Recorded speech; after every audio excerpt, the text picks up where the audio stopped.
Looking forward to getting underway here tomorrow.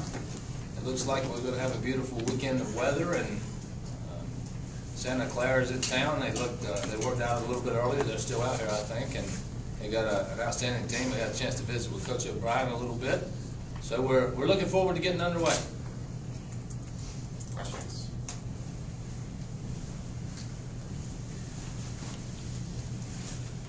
Coach, you talk about some of the decisions you made regarding the 35-man roster, in particular Brett Worsham and Will Leathers, and why they did not make the team?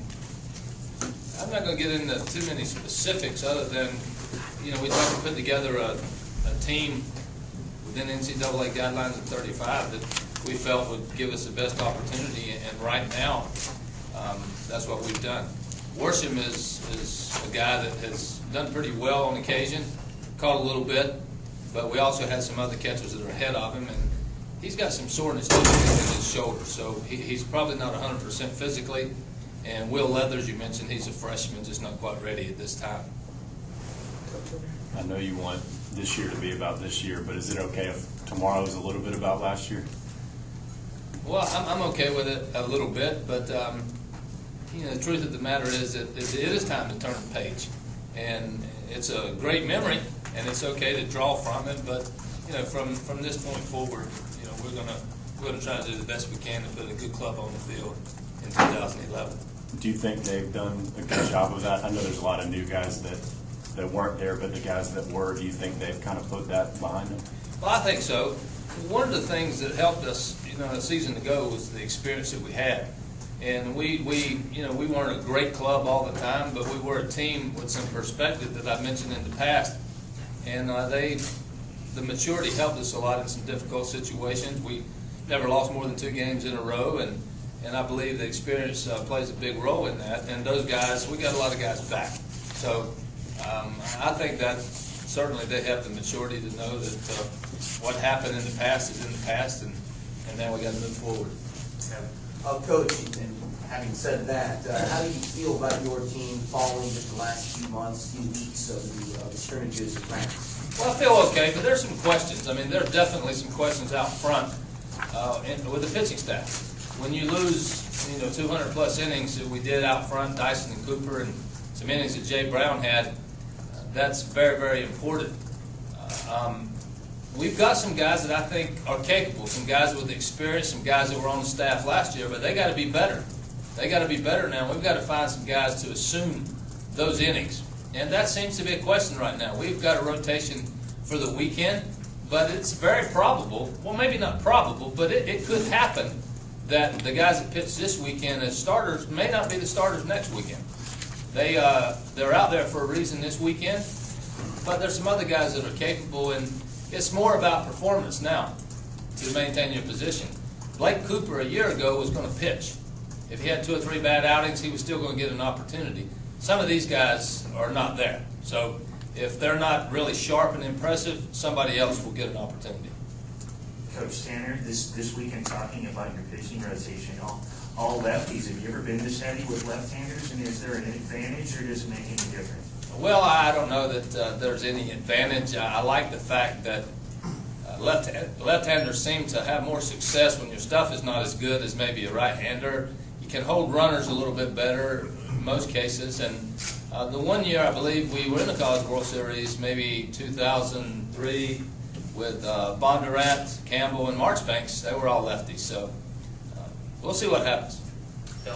Ray, did your fellow SEC coaches do you a favor when you talk about turning the page and looking ahead to this season, forgetting last year, by voting you no better than 3rd in the East? Is that sort of a reality, slap back reality for your guys, where you can say, hey, even the coaches in the league don't think you're that good? I don't know if they took the attitude that we're not that good, but they put 2 teams ahead of us that have rotations back, quality pitching out front and experienced position player. So I'd like to finish better than that, but I don't take that as any disrespect, because those 2 teams you're talking about in Florida and Vanderbilt are very, very good, and they do have quality pitching up front. Ray, can you share with us what you will tell the team tomorrow, moments before they take the field for the first time as the defending national champions? Well, the most important thing for me is that you play relaxed and you have fun. you try to eliminate the mental mistakes and just play baseball. And the chips fall where they may. Sometimes that's a lot easier said than done, but that's the most important thing. Is don't try to be somebody you're not. And we're very blessed. We're very fortunate. We're going to have a great crowd that we have had here at Carolina Stadium, and these guys are in a great position. You got to embrace the opportunities you have and the time in your life, and have fun with it. And don't get involved in the tension, the anxiety, and the butterflies. Just go with it and try to play some good baseball. Coach, can you talk about your injured players, where they are physically, Marzilli, Mooney, and also how have you been pleased one way or the other with Dante Rosenberg's back and how he's been able to perform physically through the preseason? Well, first of all, Colby Holmes hasn't been mentioned. He missed a few days of practice, 3 or 4 days of practice with strep throat, and he's working his way back. He may or may not be available this weekend, and if he does pitch, it'll probably be in a very short stint. Dante Rosenberg, his back has responded pretty well. I don't think he's in a position that he could be an everyday catcher, but other than Landon Powell, we probably haven't had one catcher that did the majority of the catching, and certainly Ender did at the end of the year last year, but Brady had 20 starts too. So Dante seems to be okay right now. He's playing pretty well. Mooney and Marzilli have made progress. I think they're going to be cleared, by our doctors and Brainerd Cooper to play. So we'll see. I'm a little cautious because they'll be anxious, but they're both expected to play. Yeah. Ray, what were your thought processes in terms of Roth getting opening day, Webb going next, and what's going to determine whether it's Saturday or Westmoreland on Sunday? Well, I think that more than anything else, Webb has fits pretty well since he got here, and his practice opportunities have been really good. And he could have pitched tomorrow. I think we went with Roth because he is an experienced guy. It's his 3rd year in the program. He has been in some tough situations, be it in relief or in a starting role. And we just felt like, as far as opening day excitement, extra energy, that he would be the right guy to keep things in check tomorrow. His poise and composure are outstanding, so we felt that probably was the main reason to put him out front. Westmoreland on Sunday is likely. But Neff has pitched equally as well, so it could be either one of those guys. Okay. With the warmer weather the last few days, have you noticed a bigger difference in the ball jumping off the bat? Maybe a little bit. I think that's only normal, but not to the point that I'm expecting lots of home runs. I can't speak for Santa Clara. They may hit their share, but we've hit a few more in practice and batting practice, but I think the warmer weather helps, but it remains to be seen how much. I've been on the phone a lot this week with some other coaches, and we're all throwing out percentages on how many you'll hit from last year. I'm not sure. I would think if we hit 60% of what we hit last year, it's a really good year. I'm thinking across the country it could be 50% or so. Only time will tell. Tim? We always talk about expectations this time of year, and you always say expectations are a good thing, especially after last year, though. What's going to be a successful season for you?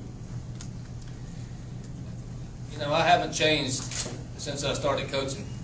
And, you sort of take it, one game at a time, and I know that's coach speak, but at the end of the day, if you win enough games, be it any particular fashion, in the East, overall, midweek, if you win enough games to get to the postseason, it's been a pretty good year.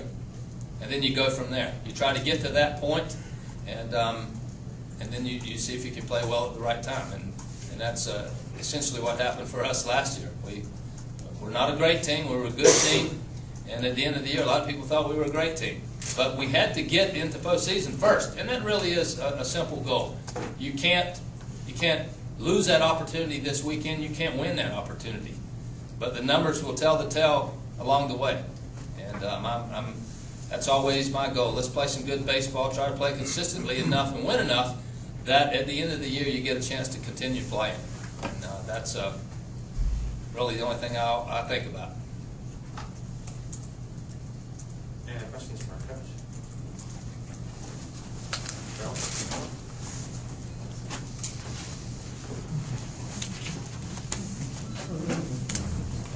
about this package. Last year, you played so well in the field. Fielding percentage was extremely high, and you had great pitching. When you look at this team, can you see that same combination carry this team this year? You know, with the change in the offense, if it is a change, in pitching and defense, you can say any year, any level, major leagues, minor leagues, little league, that it's important. It may be at the all-time premium in college baseball, pitching and defense. I just don't think the runs are going to be plentiful, and you can't even give away a base, a walk. You play good defense, and I think we're very capable of playing outstanding defense. I think we can pitch, although we have to prove up front that we got guys that can eat those innings that have departed. I like our experience, I like our arms, but I can't tell you right now who are going to be the 2 or 3 guys that eat the bulk of those innings on the weekend. It's just not clear enough at this point. I don't think that is necessarily a negative. I just don't think the question has been answered, and some guys are going to get an opportunity to do that. So there's some teams in our league that have outstanding pitching, and that's important. We think our pitching is good, but we can't tell you who those guys are going to be up front yet. But we are capable. I believe very much so. We're capable of playing some great defense with our outfield, especially. Morales is back, Wingo is back, Walker is probably a plus defender at first base, and Mooney is as good as we could have gotten to replace Bobby Haney from a recruiting standpoint. So he's very capable as well. Any other questions?